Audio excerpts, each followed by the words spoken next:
Hello साथियों, students कैसे हैं आप सभी। उम्मीद है आप सभी अच्छे होंगे।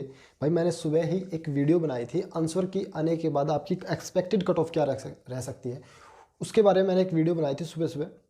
उस वीडियो को आपने बहुत अच्छा रिस्पॉन्स दिया, उसके लिए आप सभी का धन्यवाद। और जो भी चैनल पर नए हैं चैनल को सब्सक्राइब ज़रूर कर लें। मैंने उस वीडियो में एक बात कही थी कि मैं आपको शाम को एक वीडियो लेकर आऊँगा जिसमें आपको मैं बताऊंगा कि किस किस क्वेश्चन पे आपको ऑब्जेक्शन लगाना है और विद प्रूफ दूंगा। प्रूफ भी मैं उस वीडियो में आपको इस वीडियो में मैं आपको बताने वाला हूं। ऑब्जेक्शन वाले क्वेश्चन विद प्रूफ मैंने उस वीडियो में बताया था कि मैं आपको इसके बारे में एक वीडियो लाकर दूंगा। जो ये वीडियो है इसमें मैं आपको जो चारों शिफ्ट थी, हर शिफ्ट में आप जानते हैं कि बहुत सारे क्वेश्चन गलत हैं, बहुत ज़्यादा गलत हैं। पता नहीं क्यों ये एनटीए ने या एचएससी ने ये रेवेन्यू जनरेट करने का सिस्टम बनाया है, इसलिए गलत किया है, या फिर कोई उसमें अच्छा मतलब लगता है मुझे नहीं है कि एनटीए में कोई इतना मतलब, या एचएससी में जिसने आंसर की उन्होंने उनको दी होगी। भाई ऐसा तो है नहीं एनटीए वालों को पता था, क्योंकि एचएससी ने ही उठा के दी होगी अपनी आंसर की कि भाई ये इस आंसर का ये इस क्वेश्चन का ये आंसर है, आप ये मान लीजिएगा। ठीक है, तो पता नहीं भाई कितने पढ़े लिखे हैं कितने नहीं है। किसी पेपर में तो वही चीज़ सही मान लेते हैं, अगले पेपर में उसी चीज़ को गलत मान लेते हैं। ये सिस्टम समझ में नहीं आ रहा। तो मैं एक एक क्वेश्चन करके आपको वो सभी बताऊंगा। हर शिफ्ट में 3-4 क्वेश्चन गलत हैं आपको मैं बताने वाला हूँ। डाउटफुल भी क्वेश्चन मैं आपको बताऊंगा कि भाई मैं देखो ये नहीं कहूँगा भाई ये गलत है ये सही है। आप और जो सही होगा उसको सही बताऊंगा, और जो गलत होगा और जो मुझे प्रूफ नहीं मिलेगा उसका प्रूफ मैं आपको सीधी सी बता दूंगा। भाई इसका मेरे पास प्रूफ नहीं है, पर हाँ गलत हो सकता है, आप चेक कर लेना। अगर आपको कहीं से प्रूफ मिले तो ही उसका लगाना। तो एक एक करके मैं क्वेश्चन पढ़ूंगा, आपके साइड में आपको स्क्रीन पर नजर आता रहेगा उसका प्रूफ भी और क्वेश्चन भी। सबसे पहले आपका क्वेश्चन है, देखिएगा स्क्रीन पर, महाभारत में हरियाणा को क्या कहा गया था। साइड में आपको ये क्वेश्चन नजर आ रहा है। इसमें इन्होंने माना बात कहा कि हरिदाम कहा जाता है। भाई क्या कहा जाता है, एनटीए ने माना हरिदाम, परंतु इसका क्वेश्चन क्या आएगा, बहुधान्यक। ठीक है, क्या आएगा, बहुधान्यक। अब इसका प्रूफ देखिएगा। ठीक है, ये सीएमओ जो प्रूफ साइड में आपको दिख रहा है, ये सीएमओ हरियाणा गवर्नमेंट cmoffice.com, या फिर मैं कहूँ हरियाणा cmoffice.government.in पर ये आपको नजर आएगा। ये सरकारी वेबसाइट है, इस पर आप देख सकते हैं। नीचे Haryana was known as the land of plentiful grains. बहुत सारे उस समय जब महाभारत हुई थी उस समय बहुत ज़्यादा फसल होने के कारण इस हरियाणा को क्या कहा जाता था, बहुधान्य कहा जाता था। ग्रेन्स वहाँ पर उस समय बहुत ज़्यादा फसल होती थी। ठीक है, अनाज होता था, तो इसलिए इसको बहुधान्यक कहा जाता था। ये आपको प्रूफ दिख रहा होगा। तो ये प्रूफ कहाँ मिलेंगे मैं आपको वीडियो के लास्ट में एंड में सब कुछ बता दूंगा कि वहाँ पर आपको ये प्रूफ मिल जाएंगे। वहाँ से आप उठा लेना और इनको पीडीएफ बना के अच्छे से आप ऑब्जेक्शन लगा देना। ठीक है, नेक्स्ट क्वेश्चन क्या कहता है, निम्नलिखित में से किस खिलाड़ी ने राष्ट्रमंडल 2018 में कुश्ती में कांस्य पदक जीता।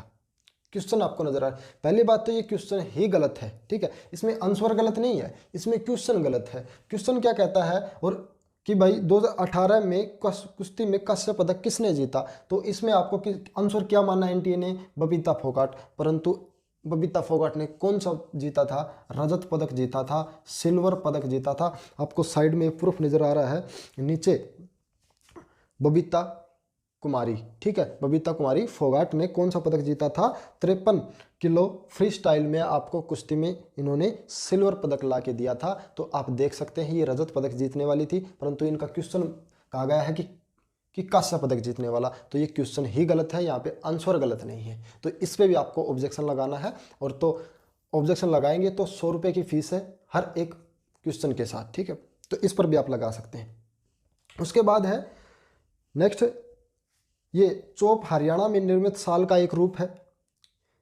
फिर है बी, साल के इस रूप को फुलकारी के नाम से भी जाना जाता है। ये दो आपके विचार थे, इसमें इन पर क्या करना था, इन दोनों कथनों पर हमें क्या करना था, विचार करना था। ठीक है, इसमें इन्होंने क्या माना, इन्होंने केवल ए को मान लिया कि भाई आपका चोप जो हरियाणा में निर्मित साल एक रूप है, इन्होंने इसी को ठीक मान लिया। परंतु आप नेक्स्ट जो स्लाइड है आपको नजर आ रही होगी, इसमें आप फुलकारी के रूप में मैंने अच्छे से, ठीक है, इसमें बताया गया है, देखना इसमें क्या कहा गया है। इसमें चोप, तिलपत्तर, नीलक, नीलफ और बाग शामिल है। ठीक है। कभी कभी बाग को फुलकारी भी कहा जाता है, यानी कि चोप जो है एक फुलकारी का ही क्या है, शाल एक चोप है और चोप एक फुलकारी है, यानी कि चोप फुलकारी का ही पार्ट है। ये सब फुलकारी के अंतर्गत आते हैं। तो इसमें दोनों ठीक होंगे, ए और बी दोनों ठीक होंगे भाई। क्या होंगे? ए और बी दोनों ठीक होंगे। ये मत सोचना कि हर एक शिफ्ट में ये गलत है। किसी किसी शिफ्ट में अगर डबल क्वेश्चन मान लो, किसी किसी सेट में, सॉरी शिफ्ट में नहीं, सेट में, किसी किसी सेट में ये ठीक भी माना गया है। तो आपने अपने सेट को चेक करते रहना। ये मत सोचना कि भाई मेरे, मान लो आपने ठीक गलत कर रखा हो, ठीक है, तो ये मत समझना कि पहले ही ठीक कर रखा हो फिर आपने कुछ और कर देते हैं, तो ये मत करना। किसी किसी सेट में ये चीज़ें ठीक भी मानी गई हैं। अगला क्वेश्चन देखिएगा, विश्व पर्यावरण दिवस की वर्ष 2022 में विषय वस्तु यानी कि थीम क्या थी? इन्होंने माना अंतर का ध्यान रखे, न किसी को न ही कोई स्थान पीछे छोड़े। ये एनटीए ने क्या माना था? इसका आंसर माना था, परंतु इसमें आंसर क्या है? वो आंसर है जो इसमें आपके ऑप्शन में नहीं है। आप स्लाइड में देख सकते हैं नेक्स्ट में, ठीक है।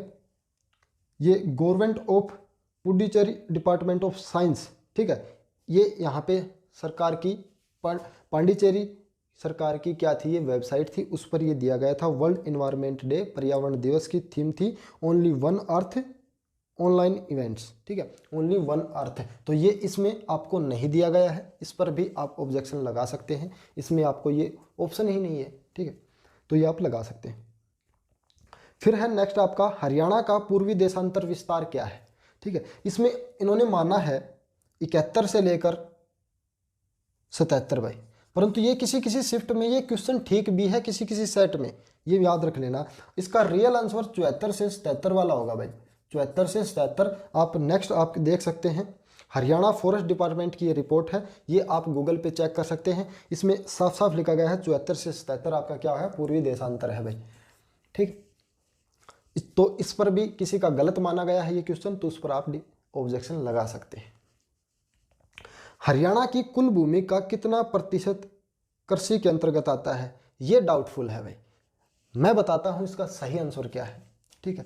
हरियाणा की कुल भूमि का कितना प्रतिशत कृषि के अंतर्गत आता है? अगर मैं सही बात करूं तो 86% क्या आता है, हरियाणा का कृषि के अंतर्गत आता है। परंतु इसमें इन्होंने क्या माना है, 80% माना है। मैं कह सकता हूं जब 86% है, या फिर इन्होंने 70% माना है, या फिर उन्होंने 76% माना है, जो इसमें चार ऑप्शन है, या फिर उन्होंने 77% माना है, ठीक है। ये अगर चारों ऑप्शन में से 80 भी लिख रखा था किसी में, 76 भी, 70 भी और 77 भी, परंतु इसका जो आंसर होगा वो 81% होगा जो इसके आपके ऑप्शन में, क्योंकि देखो ये तो तीनों 86 से कम है, सॉरी 81 से कम है, तो सब, और इसमें 86 है वैसे तो, परंतु सबसे ज़्यादा क्या है 86 के नज़दीक 81% है, तो 81% इसका आंसर होगा। इस पे किसी को लगाने की कोई ज़रूरत नहीं है। अगर इसमें किसी को कोई लगाता है तो मुझे नहीं लगता कि वो आपका ठीक हो जाएगा। अगर कोई लगाता है तो आप मत लगाना, जो मेरी वीडियो देख रहा है, कोई और लगा देता है उसका ठीक हो जाता है तो सबका ठीक होगा, अगर नहीं होता तो कोई दिक्कत नहीं है।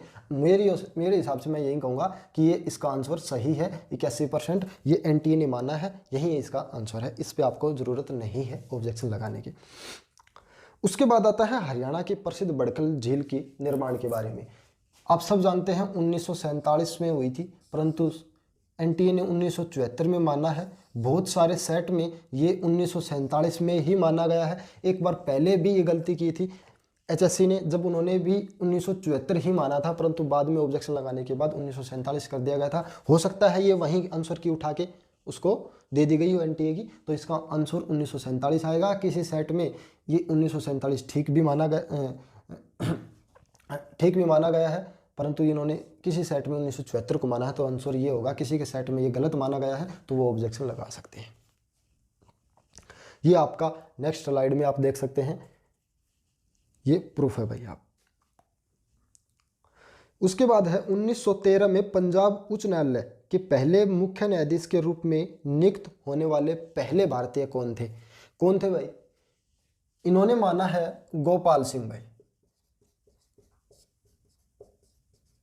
परंतु आंसर क्या होगा,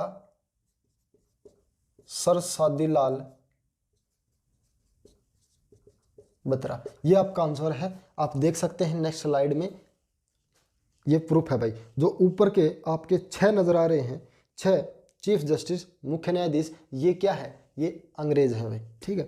तो ये ब्रिटिश है। सातवां आप देखेंगे 1920 से लेकर 1934, परंतु मेरा ये मानना है जो ये स्थापित हुई थी ये 1913 में तो हुई नहीं थी, 1919 में स्थापित हुई थी।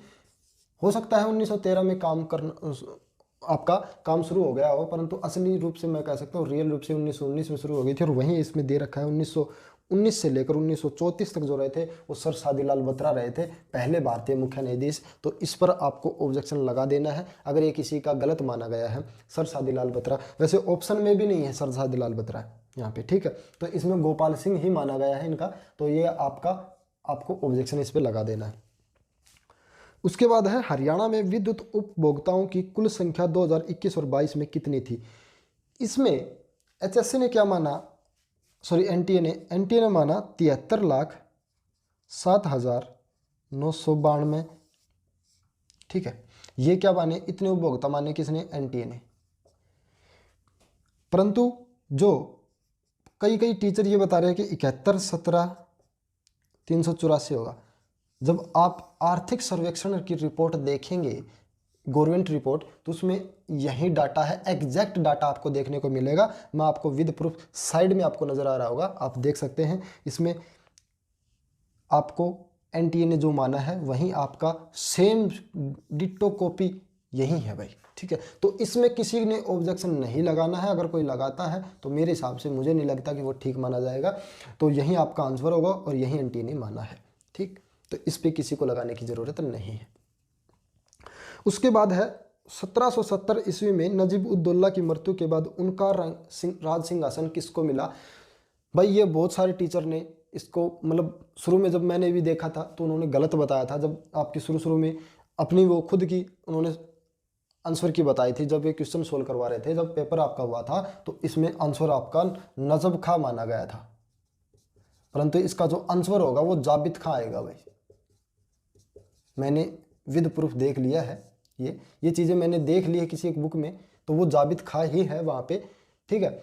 और जहाँ पर अगर मेरे पास अभी फ़िलहाल नहीं है इसका प्रूफ, तो मैं आपको जो लास्ट में वीडियो के एंड में बताऊंगा कि इसका प्रूफ कहाँ मिलेगा, वहाँ पे इसका भी प्रूफ मिल जाएगा कि इसका आंसर क्या होगा, जाबित खां होगा। और यही क्या माना है उसने, एनटीए ने माना है। एनटीए ने क्या माना है? जाबित खां ही माना है। तो इस पर भी किसी को ऑब्जेक्शन लगाने की ज़रूरत नहीं है। उसके बाद मैं आपको बताता हूं वो पर्सन अब जो डाउटफुल है, ठीक है, जो डाउटफुल है। एक तो सहायक संधि वाला है वेलेजली वाला, वो भी डाउटफुल है, वो आप देख सकते हैं। वो किसी शिफ्ट में सही भी माना गया है, किसी शिफ्ट के सेट में गलत भी माना गया है, और किसी सेट में गलत सही भी माना गया है। जिस सेट में वह गलत माना गया है वो वही उसमें ऑब्जेक्शन लगाए। ये मत सोचना कि भाई ये सबके सेट में गलत है, नहीं, किसी सेट में ये चीज़ें सही भी मानी गई हैं। सहायक संधि वेलेजली के जो बारे में जो कथन थे, जो क्या क्या उसमें सही है गलत है, वो आप देख सकते हैं। ये क्वेश्चन थोड़ा डाउटफुल है, ये आप देख लेना। आपको इसके जैसे ही आपको अगर किसी का गलत है तो वहाँ पे आपको ऑब्जेक्शन लगा देना है विद प्रूफ। अब मैं बात करता हूँ 1958 में राष्ट्रमंडल खेलों में गोल्ड मेडल जीतने वाला पहला भारतीय रेसलर। ये किसी सेट में गलत माना गया है तो किसी सेट में सही माना गया है। इसका रियल आंसर मैं आपको बता देता हूँ, लीलाराम होगा भाई। परंतु एनटीए ने कह रहे हैं कि बच्चे कि इसका चंदगीराम माना है, ठीक है, चंदगीराम माना है। लीलाराम 100 kg, ठीक है, वेट में ये जीते थे, गोल्ड मेडल जीते थे। तो ये पहले भारतीय रेसलर थे राष्ट्रमंडल यानी कि कॉमनवेल्थ गेम में जीतने वाले। तो इसका आंसर हो जाएगा। फिर आता है एक जाबित खां वाला क्वेश्चन, ये मैंने आपको बता ही दिया। इसका जाबित खां आएगा, ना कि नजफ खान। फिर उसके बाद आता है हिंदी के 2-3 क्वेश्चन में भी डाउट है। एक तो है भाई वो संधि, जो मति प्लस अभिमान है, जो आपसे उसमें असंगत पूछा गया है, उसमें आपको देख लेना है। अगर किसी का गलत माना गया है और आपको किसी कहीं से भी इसका मैं कहता हूँ प्रूफ मिलता है तो लगा दीजिएगा, अगर गलत माना गया है प्रूफ देखने के बाद। फिर है 2-3 क्वेश्चन विराम चिन्ह के पूछे गए थे किसी शिफ्ट में, हर शिफ्ट में पूछे गए थे वैसे तो, परंतु किसी शिफ्ट में वो गलत माने गए हैं, ठीक है। तो वो भी आप देख लेना। अपने शिफ्ट के जिस शिफ्ट में भी विराम चिन्ह के क्वेश्चन हैं उन सभी शिफ्टों में आप देख लेना अपने विराम चिन्ह के क्वेश्चन कि आपके वो सही माने गए हैं या गलत माने गए हैं। अगर गलत माने गए हैं तो आपको कहीं से प्रूफ मिलता है तो आप लगा दीजिएगा। फिर एक क्वेश्चन आता है विराम चिन्ह का ही है, सिपाही ने चोर को पकड़ा, ऐसा कुछ है, ये विराम चिन्ह का है, किस कैसा है मुझे नहीं पता, मेरे आया था ये संदर्भ में, तो आप देख लेना। ये क्वेश्चन भी थोड़ा सा डाउटफुल है। सहायक संधि वाला भी मैंने बता दिया। एक कंप्यूटर का है भाई, स्विच मान वाला, ये क्वेश्चन भी मेरे हिसाब से गलत है। ठीक है, कंप्यूटर का था भाई ये, तो ये क्वेश्चन भी गलत है। तो मेरे हिसाब से देख लेना, अगर इसका आपको कहीं से प्रूफ मिले तो इस पर आपको ऑब्जेक्शन जरूर लगाना है। अब मैं बताता हूँ ऑब्जेक्शन के बारे में कि भाई मान लो मैंने ऑब्जेक्शन लगा दिया, ठीक है, मेरे 5 क्वेश्चन थे या 10 क्वेश्चन थे, जितने भी क्वेश्चन थे, जिस क्वेश्चन के लिए मैंने ऑब्जेक्शन लगा दिया परंतु आपने नहीं लगाया, अगर वो मेरा क्वेश्चन ठीक हो जाता है तो क्या आपका ठीक होगा? बिल्कुल होगा भाई। अगर वो मेरे लिए ठीक होता है तो वो सबके लिए, पूरे जितने भी बच्चों ने एग्जाम दिया था, जिस शिफ्ट में मेरा ठीक हुआ है तो उस शिफ्ट के हर एक बच्चे का क्वेश्चन ठीक होगा। ये अभी तक की पॉलिसी है, परंतु मैं ये कहूँगा कि भाई सबको ये लगाना है। ठीक है, पता नहीं कब नोटिस निकाल के ये बोल दें कि भाई जो बच्चा स्टूडेंट्स आपको ऑब्जेक्शन हमें देगा और उसका क्वेश्चन ठीक माना जाता है तो उसी बच्चे का माना जाएगा, किसी दूसरे का नहीं, पूरे और बच्चों का नहीं माना जाएगा, किसी ओनली उसी बच्चे का माना जाएगा। तो ऐसा भी ये नोटिस निकाल सकते हैं, ये भी कर सकते हैं, इनका कुछ नहीं पता। तो ऑब्जेक्शन सबको लगाना है। जिनके अच्छे खासे नंबर बन रहे हैं, सेट के आसपास जिनके क्वेश्चन ठीक बन रहे हैं या 55 के आप आसपास बन रहे हैं टेक्निकल वालों के, उन सबको लगाना है ऑब्जेक्शन। जिसके 30-35 बन रहे हैं वो मत लगाना भाई, मैं तो यही कह रहा हूँ अभी तक तो के लिए। अभी आपको विद प्रूफ ये क्वेश्चन कहाँ पे मिलेंगे, ये आपको CET, यहाँ पे मैं लिख देता हूँ टेलीग्राम चैनल,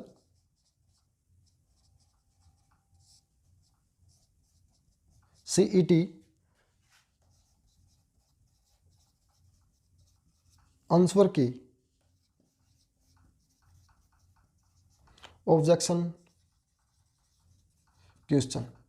ठीक है, ये एक टेलीग्राम चैनल है, वहाँ पर बहुत सारे कई हजार बच्चे उसमें जुड़े हुए हैं इस टेलीग्राम चैनल पे। यहाँ आपको हर एक क्वेश्चन मिलेगा, जो जहाँ एक एक और भी जो क्वेश्चन हो सकते हैं जो मैंने नहीं बताए होंगे, जो मैं हो सकता है मेरे सामने नहीं आए और उनमें डाउट हो आपका, तो वो सभी डाउट आपके इस टेलीग्राम चैनल में क्लियर हो सकते हैं। तो ये टेलीग्राम चैनल आप ज्वाइन कर लीजिएगा और इसी टेलीग्राम चैनल पे आपने जितने भी मैंने आपको ये प्रूफ दिए थे वो सब आपको मिलेंगे। आपको वहीं पर जाके एक एक करके इनको ढूंढ लेना है, वहाँ पे सभी की आपको फ़ोटो नज़र आएगी, तो वहाँ पे आप इन सभी को ढूंढ लेना। तो भाई ये थी वीडियो। अगर आप चैनल पर नए हैं तो चैनल को सब्सक्राइब जरूर करें। मिलते हैं नेक्स्ट वीडियो में, तब तक के लिए धन्यवाद। जय हिंद।